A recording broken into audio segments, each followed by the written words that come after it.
Donc, bonjour, chers amis et chers amis. Je viens de sortir de la gynéco. J'ai fait mon HPV ADN test. Les tests, en fait, il faut faire tous les 5 ans à partir de 30 ans pour la prévention du cancer du col de l'utérus. J'ai eu ma mammographie plus échographie mammaire pour le dépistage du cancer du sein. C'est très, très important. Un cancer, en fait, qui est parmi les premiers cancers, en fait, qui attaquent les femmes. Et aussi, ce qui est très, très, très important, c'est de faire un bilan biologique.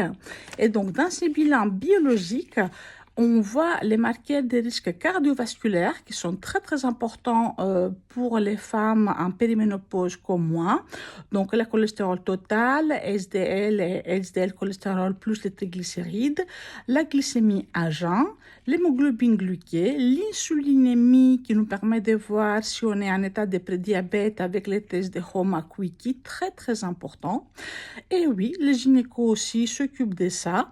La TSH, la FSH, stadiolémie, et plus NFS plaquettes et la ferritinémie, parce que quand on a des règles très très abondantes, il faut voir s'il n'y a pas une carence en fait en fer. Et les dosages de la vitamine D, pour savoir si on doit se faire supplémenter, un inogramme sanguin avec urée et créate, la calcémie, l'albuminémie, le phosphore et aussi les CA125. Alors, pourquoi les CA125? Moi, personnellement, en tant que gynéco, je vois mes collègues assez régulièrement, au moins 2 à 3 fois par an, ou je fais des échographies au moins 2 fois par an, parce que pour les cancers de l'ovaire, nous n'avons pas encore de moyens de dépistage spécialisés à part l'échographie. Il y a aussi le marqueur CA125 et le test qui s'appelle RomaScore qui pourrait aider en cas de caractérisation de kyste ovarien pour voir si en fait un kyste peut être problématique aussi ou pas. Donc c'est un outil aussi supplémentaire, ces marqueurs-là, le CA125, pour savoir s'il n'y a pas une problématique. Voilà. Donc, je suis très contente.